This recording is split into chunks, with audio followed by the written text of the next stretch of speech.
बिस्मिल्लाहिर्रहमानिर्रहीम। अस्सलामुअलैकुम अज़ीज़ दोस्तों, प्यारे दोस्तों। गैर मुस्लिम लोग ये पूछते रहते हैं अल्लाह ताला हकीकत में है भी या नहीं, यानी कि अल्लाह ताला के होने का क्या सबूत है, मुसलमान इसे कैसे साबित करेंगे। तो प्यारे दोस्तों, अल्लाह ताला कुरान में कई जगहों पर फरमाता है कि तुम अपनी रब की निशानियों पर गौर व फिक्र क्यों नहीं करते। कुरान में ऐसे कई आयत हैं जो साइंस से मिलती है, मगर हम गौर व फिक्र नहीं करते। आज मैं आपको अल्लाह के बनाए हुए ऐसे निज़ाम यानी ऐसे सिस्टम के बारे में बताने जा रहा हूँ जिसे सुनकर आपके आंखें फटी की फटी रह जाएगी। प्यारे दोस्तों, क्या आप जानते हैं जब ज़मीन सूरज का एक चक्कर लगाती है, ज़मीन अपनी जगह पर 365 बार घूम चुकी होती है और ज़मीन अपनी जगह पर एक चक्कर लगाने के लिए लगभग 20.4 घंटे लगते हैं। जब ज़मीन सूरज का चक्कर लगा रही होती है तो ज़मीन का स्पीड 30 किलोमीटर प्रति सेकंड होती है। स्पीड बंदूक से निकली गोली से भी 60 गुना ज़्यादा तेज़ होती है। अल्लाह अकबर। ज़मीन की इतनी स्पीड होने के बाद भी हमें ज़मीन पर कोई हलचल महसूस नहीं होती। अल्लाह ताला ने ज़मीन को घूमता हुआ बनाया है। सोचो, अगर ये ज़मीन खुद की जगह पर घूम रही होती, नहीं सूरज का चक्कर लगा रही होती, तो क्या होता। अगर ज़मीन अपनी जगह पर ना घूमती, हम कभी मौसम में बदलाव ना देख पाते। सर्दी से गर्मी, गर्मी से बारिश का मौसम, ये सब कभी ना होता। जिस जगह सर्दी होती उस जगह हमेशा सर्दी ही रहती, जिस जगह गर्मी होती उस जगह हमेशा गर्मी ही पड़ती रहती। और सर्दी गर्मी का लगातार मार से ये दुनिया ख़त्म हो जाती।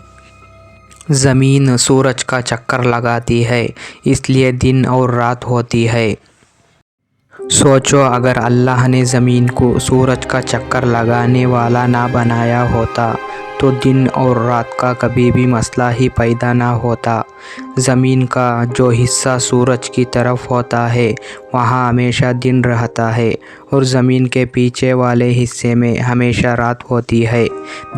दिन वाले हिस्सा सूरज की गर्मी से जलकर राख होने लगता और ज़मीन का दूसरा हिस्सा इतना ठंडा हो जाता, वहाँ हर चीज़ जमकर बर्फ़ बन जाती और फिर ना ज़मीन पर पेड़ पौधे ना होते, ना ही इंसान जी पाते।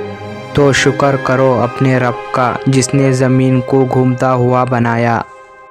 हमने ये तो जान लिया कि ज़मीन सूरज के कैसे चक्कर लगाती है, मगर क्या आपने कभी गौर किया है जब ज़मीन सूरज का चक्कर लगाती है तो ज़मीन सूरज से दूर क्यों नहीं जाती और ज़मीन सूरज के पास क्यों नहीं आती।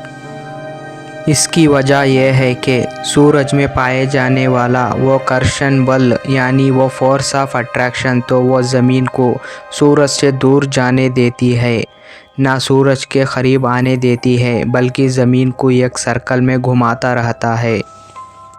इसकी वजह यह है कि सूरज में पाए जाने वाला वो गुरुत्वाकर्षण बल यानी वो फोर्स ऑफ अट्रैक्शन तो वो ज़मीन को सूरज से दूर जाने देता है, ना सूरज के करीब आने देता है, बल्कि ज़मीन को एक सर्कल में घुमाता रहता है।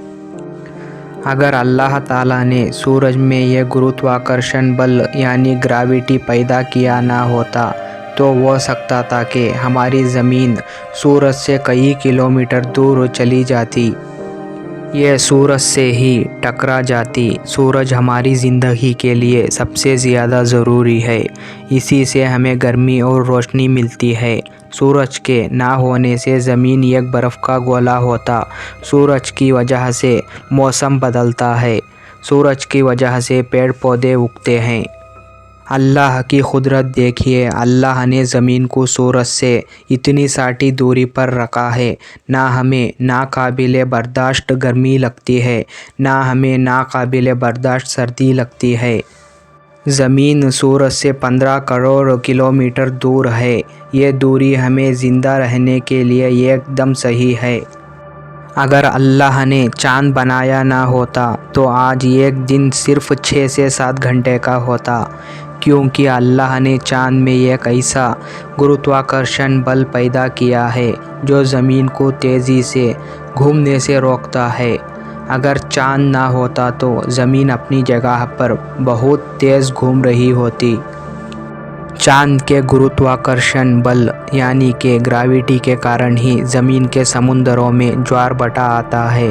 प्यारे दोस्तों, अब यह ज्वार भाटा क्या है आप ये गूगल करके देख सकते हैं। चाँद सूरज की रोशनी से चमकता है, ये साइंस भी कहती है और ये बात कुरान पाक में भी लिखी हुई है। और अगर चाँद रात में ना चमकता तो रातें इतनी अंधेरी होती हम अपना हाथ भी ना देख पाते। जब हम धरती से सूरज और चाँद को देखते हैं दोनों बराबर साइज़ के दिखते हैं, मगर ऐसा नहीं होता। सूरज ज़मीन से 109 गुना बड़ा है और चाँद से 400 गुना बड़ा है, जब चाँद ज़मीन से 4 गुना छोटा है। सूरज ज़मीन से 15 करोड़ किलोमीटर दूर है, जबकि चाँद ज़मीन से सिर्फ 3,84,000 किलोमीटर दूर है। और सूरज के बीच इतना अंतर होने के बावजूद भी अल्लाह ने सूरज और चाँद को ऐसे जगह पर सेट किया है कि हमें दोनों एक साइज़ के दिखाई देते हैं। प्यारे दोस्तों, चाँद ज़मीन का चक्कर लगाता है, ज़मीन सूरज का, पर फिर भी ये तीनों एक दूसरे से टकराते नहीं। ये सब एक फलक यानी कि आसमान में ठहरे रहे होते हैं। तो दोस्तों बताओ, ये अल्लाह का बनाया हुआ निज़ाम नहीं तो और क्या है। आपने स्कूलों में ज़रूर पढ़ा होगा, ज़मीन में एक ऐसा बल पाया जाता है जो हमें ज़मीन पर ठहरे ही रखता है। इसे गुरुत्वाकर्षण बल यानी ग्रेविटी कहते हैं। सोचो, अगर अल्लाह ने ज़मीन में ये ग्रेविटी ना बनाया होती तो ये दुनिया की हर चीज़ हवा में उड़ रही होती। हमें कुछ भी सुनाई नहीं देता, नहीं हमें सांस ले पाते, क्योंकि बिना ग्रेविटी के ज़मीन पर सारा एटमॉस्फेयर सब उड़ाकर स्पेस में चले जाता, सारी गैसेस स्पेस में चली जाती। समुंदर और नदियों का पानी बर्फ बनकर हवा में उड़ जाता, फिर कभी बारिश की शक्ल में नीचे नहीं आता, क्योंकि बारिश की बूंदें ग्रेविटी की वजह से ही ज़मीन पर गिरती है। ज़मीन फट जाती क्योंकि ग्रेविटी की वजह से ही ज़मीन आपस में जुड़ी हुई है। ज़मीन के अंदर का सारा लाव बाहर आ जाता और आखिर में ज़मीन पर किसी जीव यानी किसी ज़िंदगी का जीना नामुमकिन हो जाता। तो बताओ, तुम अपनी रब की किन किन नेमतों को झुटलाओगे। प्यारे दोस्तों, एक बार सोच कर देखो, अगर अल्लाह तबारक व तआला ने ऑक्सीजन की गैस को ना बनाया होती तो क्या होता। अगर ऑक्सीजन ना होती इस ज़मीन पर पानी का नामो निशान नहीं होता, क्योंकि पानी की 2 मॉलिक्यूल्स हाइड्रो और ऑक्सीजन से मिलकर बना होता है। अगर ऑक्सीजन ना होती तो पानी ही ना बनता। अगर ऑक्सीजन ना होती तो आप कभी भी इमारतें नहीं बना पाते। ये जो बड़ी बड़ी इमारतें आप बनाते हैं ये नहीं बना पाते, क्योंकि कंक्रीट और सीमेंट को रोकने के लिए ऑक्सीजन की ज़रूरत होती है। बिना ऑक्सीजन के ज़मीन फट जाती। ज़मीन के चारों ओर ओज़ोन नाम की एक परत होती है जो ऑक्सीजन की बनी होती है। ये परत सूरज से आने वाली हानिकारक किरणों को रोकती है, जिससे हम सुरक्षित रहते हैं। अगर ऑक्सीजन ना होती तो ये ओज़ोन लेयर भी ना होती और ज़मीन की हर चीज़ सूरज की गर्मी से जलकर खाक हो चुकी होती। अगर अल्लाह ताला ने ऑक्सीजन को ना बनाता, आज ना इंसान होते, ना जानवर होते, ना ही पेड़ पौधे होते। हमारे एटमॉस्फेयर में सिर्फ 21% ही ऑक्सीजन है और दुनिया में 8 अरब इंसान, 27 लाख जानवरों की अलग अलग प्रजातियां और 3 लाख करोड़ पेड़ पौधे हैं। सभी को ज़िंदा रहने के लिए दिन रात ऑक्सीजन चाहिए होती है, मगर अल्लाह की कुदरत है यह कि 21% ऑक्सीजन कभी ख़त्म नहीं होती। अल्लाह ने ऐसा सिस्टम बना दिया है, पेड़ पौधे कई चीज़ों से ऑक्सीजन बनती रहती है और दुनिया चलती रहती है। सोलर सिस्टम पर गौर किया हो, हमारे सोलर सिस्टम में एक तारा यानी सूरज, 8 प्लानेट और 7,96,354 छोटे छोटे प्लानेट हैं। ये सारे अपनी जगह के साथ साथ एक दूसरे के चक्कर लगा रहे हैं, अलग अलग कहीं दूरी पर रहकर अलग ही स्पीड में, मगर ये एक दूसरे से टकराते नहीं। आखिर क्यों? क्योंकि ये अल्लाह ताला का बनाया हुआ सिस्टम है, ना कि किसी इंसान का बनाया हुआ। हमारे ज़मीन से 109 गुना बड़ा है सूरज, सूरज से 1700 गुना बड़ा है UIS-40 नामी तारा, और ऐसे अरबों खरबों तारे हैं हमारे मिल्की हुई गैलेक्सी में, और ऐसी अरबों खरबों गैलेक्सीज हैं। गैलेक्सी में हमारे ज़मीन की हालत ऐसी है, एक बड़े से रेगिस्तान में एक धूल का कण।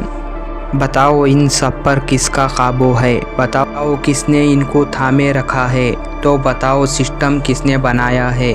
तो बताओ तुम अपनी रब की किन किन नेमतों को झुटलाओगे? कुछ गैर मुस्लिम पूछते रहते हैं कि अल्लाह ताला है या नहीं, अल्लाह ताला की होने का सबूत क्या है? तो पहली बात तो मैं ये कहना चाहता हूँ, अल्लाह कोई हलल ईश्वर नहीं है, बल्कि दुनिया की हर धर्म की किताबों में बताए गए एक निराकार ईश्वर का ही नाम है।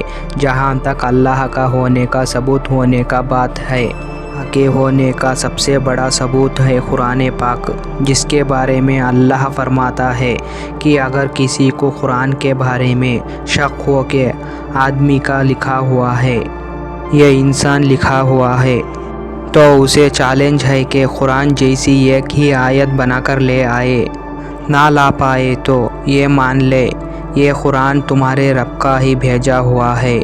लेकिन 1400 साल बीत गए, कुरान का एक चैलेंज अब तक कायम है, और कोई भी इंसान कुरान जैसी कोई आयत नहीं ला सकता। प्यारे दोस्तों, ध्यान देने की बात है कि कुरान का उतरना एक बड़े इंसान पर हुआ जो ना तो पढ़ा लिखा था, ना ही पैसे से कोई विज्ञानी या डॉक्टर था। उसके बावजूद कुरान में ऐसे साइंस के बातें आज से 1400 साल पहले लिख दिया गया है, जिनका पढ़ के आज भी मॉडर्न साइंस यानी कि आधुनिक विज्ञान की जानकारी रखने वाले अपने दांतों तले अपनी उंगलियां दबा लेते हैं। आप ही सोचिए, कायनात की जन्म की बिग बैंग थ्योरी, चांद की रोशनी उसकी अपनी नहीं, ज़मीन की बनावट की हकीकत में गोल है, पेड़ पौधों में ज़िंदगी है, आज भी बच्चे के जन्म के तरीक़े जैसा कि विज्ञान के जिन बातों की जानकारी इंसान को अब से केवल 150 या 200 साल पहले ही हो सका है, तो अब से 1400 साल पहले हज़रत मोहम्मद मुस्तफ़ा सल्लल्लाहु अलैहि वसल्लम के पास उस नॉलेज का पहुंचना ज़रिया क्या था? और कोई सोचा आपको समझ में आता हो तो बता दीजिए, नहीं तो ये मान लीजिए कि पक्का ही वो अल्लाह ही है जिसने नबी सल्लल्लाहु अलैहि वसल्लम को यह नॉलेज दिया।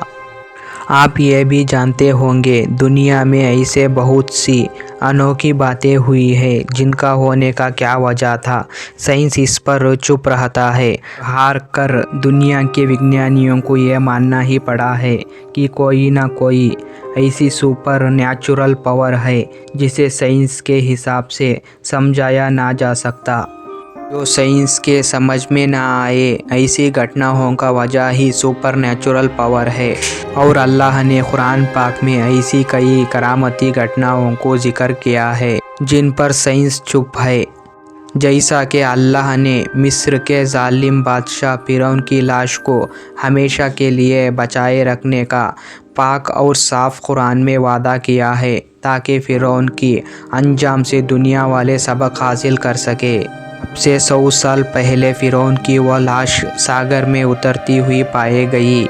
इस पर कई रिसर्च करने के बाद भी विज्ञानियों को ये पता नहीं लगा पाए कि फिरौन की मौत के 3000 साल बाद भी उसका जिस्म सड़कर गलकर जब विज्ञान इस सवाल का जवाब नहीं दे सका, फिरौन की लाश पर 1981 में रिसर्च करने वाले फ्रांस के एक साइंटिस्ट डॉक्टर मॉरिस बुके इस चमत्कार के पीछे की वजह सुपर नेचुरल पावर की अल्लाह के आगे फेल हो गई।